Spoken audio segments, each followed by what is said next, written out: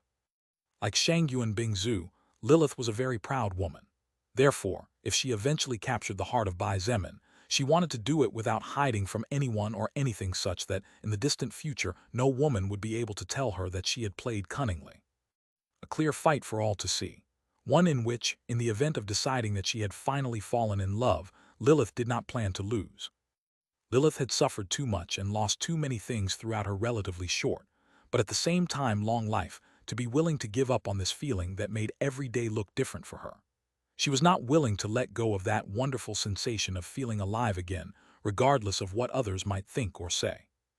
After taking a deep breath to calm his heart, Bai Zemin looked at Shangyuan Bingzu again, and despite noticing the complicated look in her eyes, he decided to continue with his explanation from before. The reason why I said back then that I have a long-term contract with a woman is because Lilith needs my help to achieve her goal.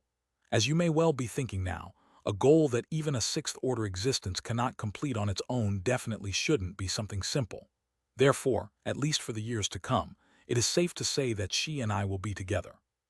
Bai Zemin said nothing about the eternal future.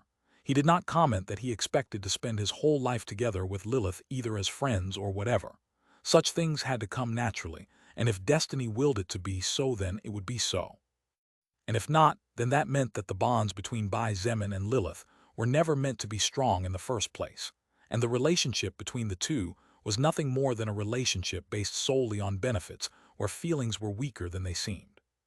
Then Bai Zemin smiled slightly towards Shangyuan Bingzu and said playfully, "The same applies to you. It may take tens of years, centuries, millennia, even eons. But in the end, we aim to rule the universe for the sake of our loved ones, right? At least until that goal is achieved, both you and I are bound by the promises we made to each other in the mutant forest that night. Therefore, you are my second long-term contract." "I see, so that's why it's a long-term contract," Shangyuan Bingzu muttered under her breath as she looked down at the ground, lost in her own thoughts. Too many things had happened altogether. Shangyuan Bingzu needed time to process all the information she had just received, as it was too important to think very carefully about what she would do next. However, regardless of who Lilith was or whatever her intentions were, Shangyuan Bingzu felt that what she had to do in the short term had not changed at all. She raised her head and looked Bai Zemin in the eyes. "Bai Zemin, I..." Shangyuan Bingzu seemed to have summoned up the courage to say something, but when her blue eyes met those dark eyes that seemed to draw her soul like black holes, all that courage disappeared, and her spirit deflated like a balloon that had all the air sucked out of it. Tell me," he asked, confused by the sudden impulse that soon came to nothing. "It's nothing," Shangyuan Bingzu said as she shook her head. She took the spatial storage ring and extended her hand forward, saying in a slightly faded voice, "Here, your ring. The space inside should be enough to store what's left." "I see, thank you," he said, nodding slightly without pursuing the matter too much as he was really tired and needed rest badly. Even being on his feet was painful for him currently. As Bai Zemin looked around and walked towards where the lifeless bodies of the remaining mutant beasts were piled up, Lilith looked at Shangyuan Bingzu deeply and said in a voice that only both of them could hear, "I hope you won't regret this later." Shangyuan Bingzu looked at her coldly and replied, "What the hell are you talking about?" Lilith shook her head, and as she walked towards Bai Zemin she said without looking back, "I told you before and I'll say it again. You can fool others, you can even fool yourself, but you can't fool me. Just remember my words. When you realize your foolishness, it will probably be too late for you. And when you feel like crying, you will only have yourself to blame for it." Shangyuan Bingzu watched silently as Lilith joined Bai Zemin. The two were chatting freely and carefree. The gaze of Bai Zemin was still silky smooth when he looked at Lilith, and the smiles on Lilith's face were no different from that of the happiest woman in the world, even though they were just chatting idle chit-chat with each other. It would be a lie to say that she did not feel anger deep in her heart. However, unlike the anger she felt before, This anger she felt now could not be released as it was wrapped tightly by a great layer of anxiety, impotence, and above all of not knowing what to do. Bai Zemin and Lilith had many things to talk about. After spending so many days away from each other, when they met again there was no awkwardness at all, only calm and comfort, just like coming home after a long period of working abroad. For the moment, neither he nor she mentioned serious matters as they tactically decided to first make up for some lost time to break down that thin stone wall that had inevitably appeared between the two of them. The one who had to make the most effort was undoubtedly Lilith. She clearly noticed that even though Bai Zemin did not seem to have changed much, he somehow tried to keep some distance from her when it came to matters of the heart, something that just before she left for Cram World did not happen anymore. The effect of the skill stone heart might have weakened tremendously after so many cracks appearing in the rune engraved into Bai Zemin's soul, but this did not mean that the effect was no longer strong, even less so considering that Lilith fell under the duplicate effect due to her being a woman. Bai Zemin still remembered how bad he felt when Lilith disappeared just like that. Therefore, he had inadvertently created some distance between the two of them. It was just a thin barrier that Lilith was confident in breaking quickly, but which she hoped would not appear again as it made her heart sting so much. "Sorry for disappearing without even giving you time to say goodbye or explaining too much," she said softly, and didn't dare to look Bai Zemin in the eyes as she whispered. "It's just that at that moment I didn't know what to say. Even though I'm old enough to be a mother to your parents, these kinds of emotions that slowly reawaken in me again after a long time suddenly don't let my train of thoughts be clear." This was the first time Lilith and Bai Zemin openly touched on the sentimental topic. In the past, they both avoided this kind of conversation for different reasons. While she believed that it was only something temporary that would disappear after a certain period of time, Bai Zemin saw these kinds of feelings as useless that in the long run would become an even greater burden than the one he carried on his back. However, after being away from each other for so many days in a row, somehow the two of them matured a lot. Although the words of Lilith implied that she had been in love in the past, Bai Zemin was not angry at all, and on the contrary, he understood her perfectly. Lilith was a woman who, despite her appearance, had lived at least 2 or 3 times as long as Bai Zemin had lived now, and it would be completely irrational to be angry at the fact that she had experienced love when Bai Zemin might not even have been born, yet let alone met her. Besides, based on what Lilith had told him so far, it was clear that this love spell from her past had been fleeting, something that shimmered for a brief moment before fading away, leaving behind only some memories but no proof of its existence. Bai Zemin sighed, and as he embraced the little pink dolphin with his left arm, he reached out his right hand and gently caressed Lilith's hair. He felt the softness of the strand of midnight black hair in his hand and said in a low voice, "It's okay. Let's see where this takes us, one step at a time, without rushing anything." He looked into her eyes and smiled. "At the end of all this, what awaits us is an eternity, isn't it? We have all the time in the world to do things right and not regret it later. I just hope that next time you'll think a little more about how I'll feel if you just tell me you're leaving and walk away without saying much more." "I'm sorry," Lilith nodded, still looking down. She looked like an obedient little wife who was being reprimanded by her husband after committing a significant mistake, and she looked really cute. The current Lilith was a colossal contrast compared to the mighty bloody Succubus who terrified the members of the demonic army every time they remembered her ruby-red eyes glowing with indifference and coldness. Bai Zemin nodded in satisfaction, and as if remembering something and to change the topic now that everything had become clear, he held his right hand in front of Lilith, and while pointing his chin towards his index finger said with an arrogant smile, "Hey Lilith, look at this ring, don't you think it's cool?" Lilith looked at the ring on Bai Zemin's finger and blinked in confusion. However, remembering the words of Shangyuan Bingzu said before, something clicked in her mind. "That's..." A glint of surprise flashed in her eyes as her little mouth moved lightly, uttering words of disbelief. Bai Zemin closed his eyes and nodded in satisfaction as he held his hand in the air. However, the next words uttered by Lilith caused him to almost fall to the ground on his butt. "Congratulations, I didn't know you were engaged." Bai Zemin's eyes widened and the corner of his mouth twitched a couple of times as he growled, "All right, I admit that was a good one. Hey ha, I learned from you, didn't you say similar words to me when I showed you my storage ring at the beginning of Earth's evolution. I was waiting to return your joke." Lilith giggled like an imp while mentally scrubbing her hands. For a moment, the two were lost in their own world. Meanwhile, a short distance away, and watching the interaction between the two, Another woman was struggling against herself and feelings that may or may not grow with the passage of time. Backslash, backslash, backslash, backslash, backslash, backslash, backslash. Really, thank you very much to all those who send gifts to the novel and support with valuable golden tickets. I hope we can all keep it up. 3. Chapter 551, Lilith Drenched. Chapter 551, Lilith Drenched. After storing all the mutant beast corpses inside his storage ring, Bai Zemin looked around to confirm that he had not left anything behind before he proceeded to walk in a southerly direction together with Lilith and Shangyu and Bingzhu. Sure enough, even though the three of them were walking, their bodies seemed to constantly appear and disappear as if they were blinking. One instant they were here, but in the next second, they were 5 meters ahead, and so on continuously, until their backs were no longer visible as they disappeared into the distant horizon. Walking with the elegance of a goddess and the seductive charm of a demoness, Lilith glanced sideways at Shangyu and Bingzhu and noticed that Shangyu and Bingzhu's spirit seemed a little low.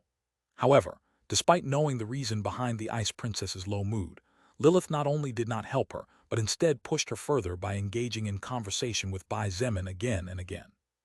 In one of those conversations, the curiosity of Lilith was piqued when she looked at the little pink dolphin in the embrace of Bai Zemin. "Hey, you little scoundrel, what's the matter with this little animal? Did you make it your pet?" Lilith said as she stared at the little dolphin. Bai Zemin looked at Lilith, and for a moment he could have sworn that her eyes shone brightly, as if they contained millions of stars within them as she looked at the little animal in his embrace. It was a look practically identical to the look Shangyu and Bingzhu had been giving Zio all this time. I guess cute creatures have an advantage over women after all. Bai Zemin chuckled secretly as he caressed the harmless-looking little animal gently. This little one is named Zio and will temporarily stay with us as an ally, as it is the only way I can communicate with the mermaid princess and have her keep her part of the pact. Bai Zemin said slowly as he kept his eyes straight ahead, wishing to arrive already to rest. Lilith blinked as if she had heard something surprising and said with some skepticism, "You already met a race leader and struck up a relationship with her." "I'm afraid Bingzhu and I already met 3 race leaders." Bai Zemin smiled bitterly and shook his head. The appearance of the beast leader and the zombie leader had come as a great shock to Bai Zemin. After all, this was the first time he had come face to face with existences at his level as far as subclass was concerned. "The power of a leader-type existence is really different," Bai Zemin said as he recalled the fierce battle on the bridge that had occurred a couple of hours ago. "Even though my current power makes me an invincible existence to any second-order creature, and only a third-order existence with level 150 or above can probably take me on face-to-face, that zombie and that ape were only level 101 existences, but they managed to give me quite a few headaches." Although in the past Bai Zemin had faced goblin leaders, the leading power that the goblins had was somehow fragmented into 4. Therefore, even though Jeminder was the highest leader among the 4 goblins, he did not receive 100% of what a leadership subclass would give him if the goblins recognized only him as their leader. Leader-type characters are encouraged by the soul record. That's why they receive a small power boost for each living being under their wing, and with the increase of living beings that said character leads, the power boost can grow to terrifying proportions. Lilith pointed out casually. She knew that as a member of the demonic army, one of the most powerful factions in history, as well as the largest at present, the power Lucifer received as single leader was probably as colossal as anyone could ever imagine. Not only Lucifer, all the other leaders of higher existences were the same.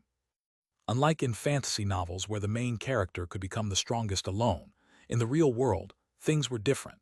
Here, a lone character could never become the most powerful because even if that person reached the top of the universe, he or she would eventually be defeated by someone of the same stage, but with a faction. A faction not only represented a lot of manpower to help in performing different tasks, but also meant a percentage of raw power for the leader of that faction. Now do you understand a little of the reason I told you that you needed to build your own faction? Lily smiled weakly as memories of Bai Zemin growling in disagreement flashed in her memory. Even though you are strong and in the future, you will be a lot stronger than you are now.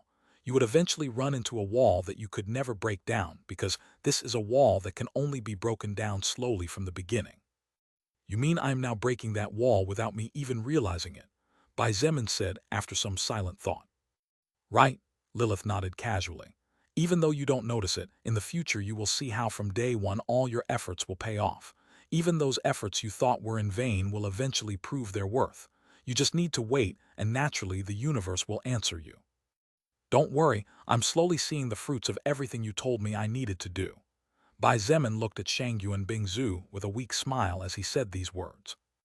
Although temporarily only Shangyu and Bingzu was of real help to him, as time went by they would all begin to show their worth.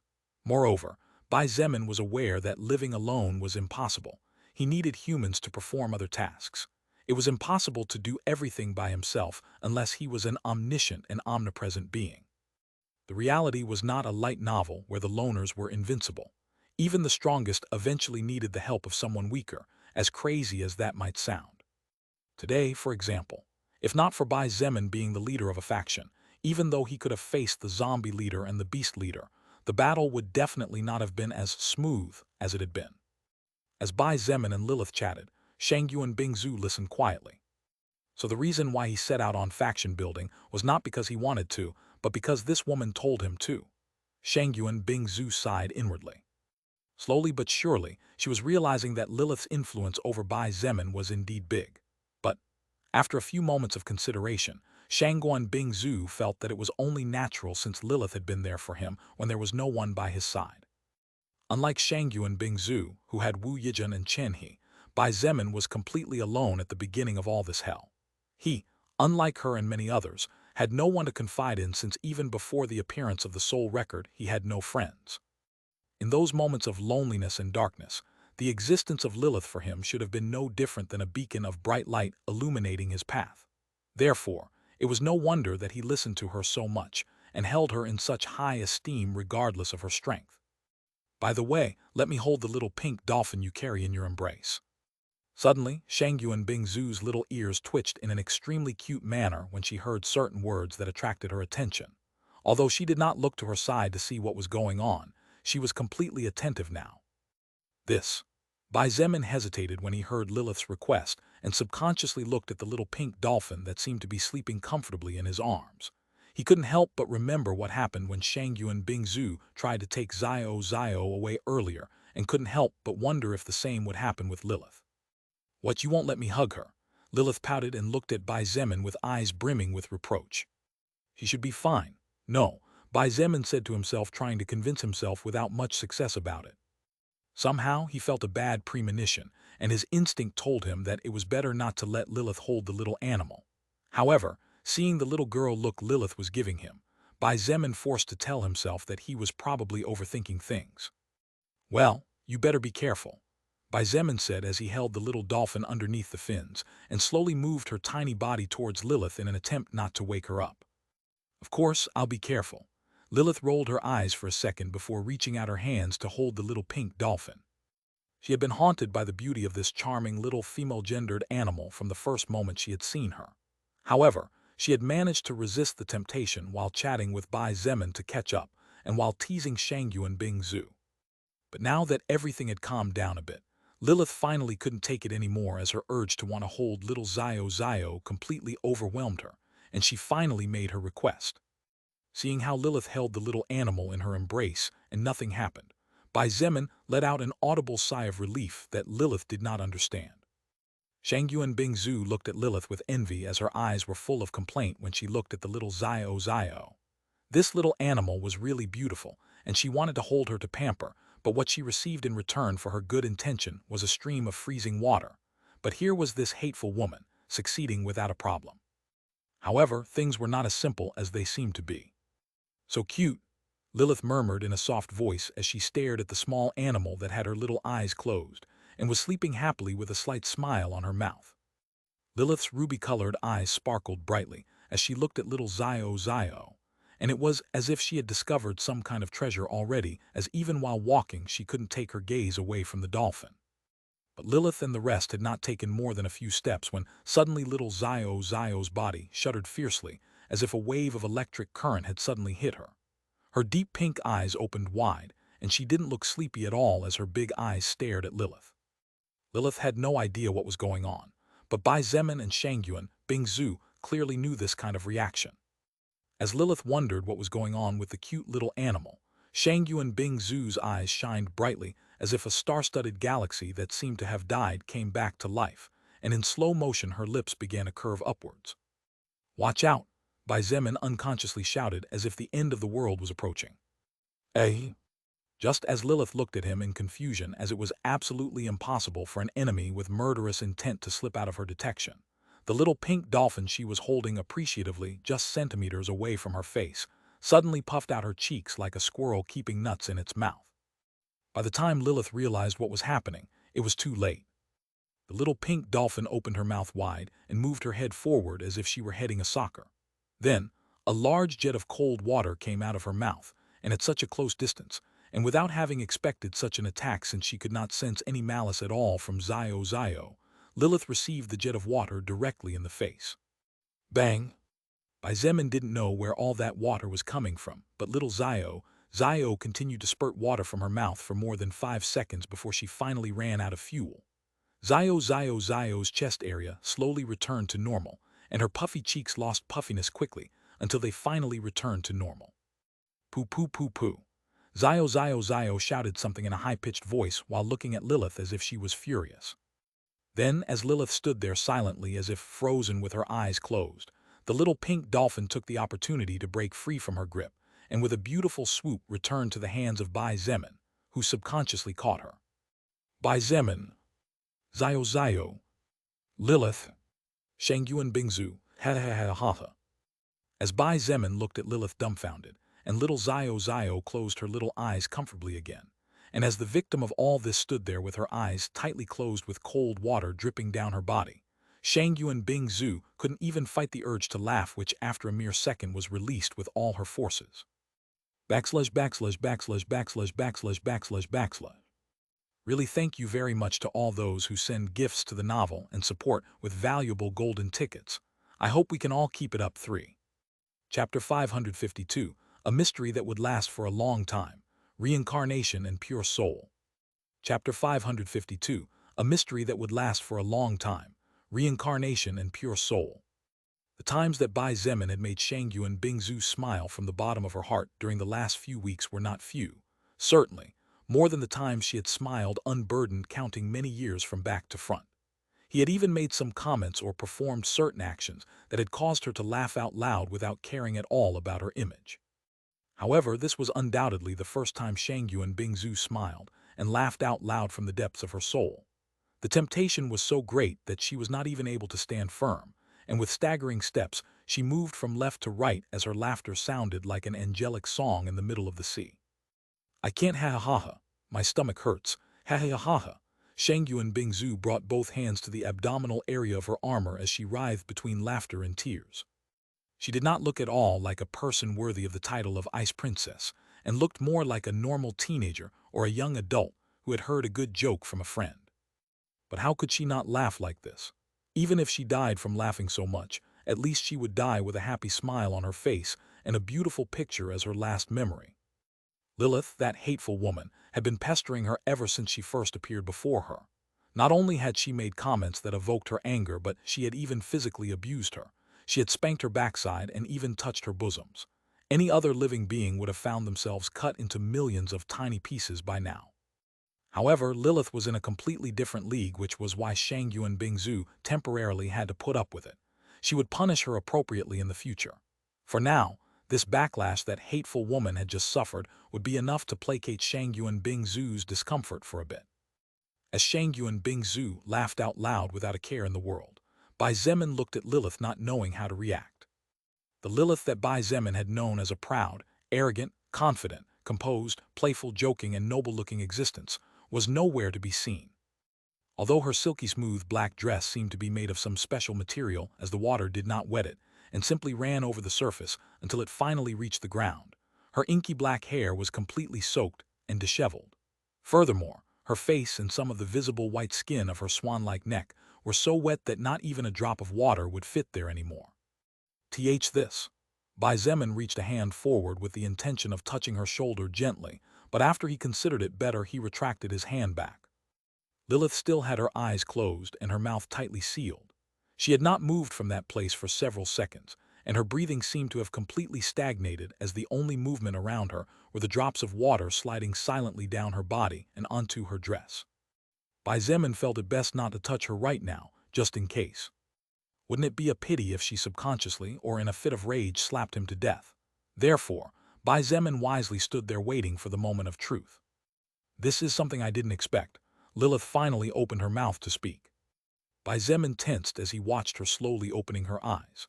However, he calmed down when he did not notice anger or any negative emotion in her eyes and unconsciously let out a sigh of relief. Lilith glanced at Shangyuan Bingzu sideways and seeing her practically twisting with laughter, said weakly, "Hey, little bitch, haven't you laughed enough already?" Hadohasa. The response Lilith received was more and more laughter. Shangyuan Bingzu even looked at her and pointed her finger as she laughed carefree at the world around her. Bai Zemin began to sweat bullets as he watched Shangyuan Bingzu behaving in this manner. Although she looked beautiful even as she laughed carelessly, he couldn't help but wonder if this woman wasn't afraid of death. HMPH, I'll see how you laugh when you hear tonight how Bai Zemin and I play in bed. Lilith coldly snorted as a wave of hot mana dried her body in an instant, returning her appearance to that of a few seconds ago, as if what had actually happened was nothing more than an illusion.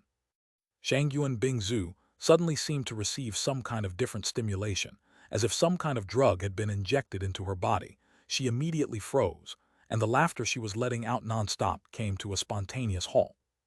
She looked at Lilith with indifferent eyes, and a chill flashed across her gaze. "Ha!"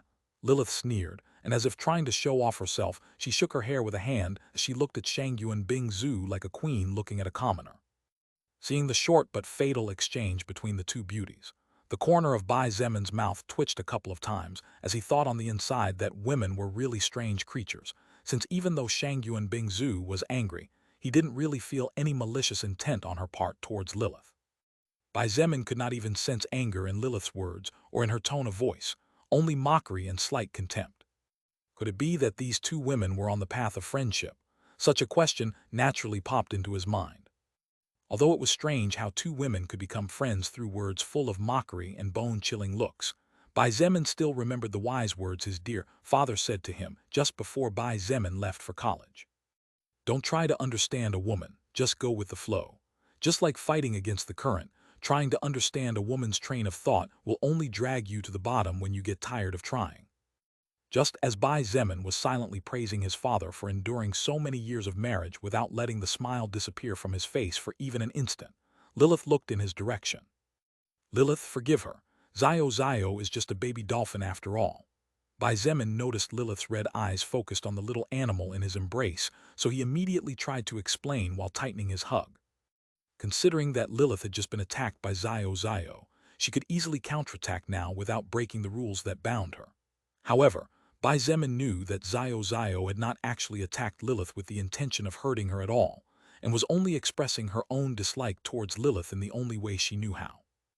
Instead of responding to Bai Zemin's words, Lilith looked him deep in the eyes and said in a slightly serious voice, "Bai Zemin, since this little animal seems to feel so at ease with you, then why don't you better keep her?" As the three of them started the walk again, Bai Zemin looked at Lilith with surprise as he didn't believe that she would say such words just for the sake of saying. "Did you find out something?" he asked in a low voice. Shangyuan Bingzu also seemed more interested in this matter, as apparently the fact that she had received a splash of cold water on her face might not be as simple as it seemed. Lilith glanced sideways at the little pink dolphin who had gone back to sleep peacefully and without a care in the world. She turned her gaze forward and said calmly, "No, it's nothing. At least for now I can't say for sure, but I think that little dolphin of yours might come in handy later. Besides, having an aquatic mount won't be bad in the future, right?" Bai Zemin didn't know whether to laugh or cry after hearing how Lilith already seemed to have taken it for granted that he would keep Zio. Besides, when he imagined himself wearing full body armor and wielding a giant sword while riding on the back of a pink dolphin, Bai Zemin almost fell to the ground. "Forget it, Zio is friends with the mermaid princess after all." Bai Zemin shook his head and sighed. "Regardless of how great she may be or what mysteries this little spirit dolphin hides, kidnapping an intelligent being and taking her away from her loved ones is something I can't do." Although he had no qualms about slaughtering and was even willing to annihilate entire races for the sake of completing his goal,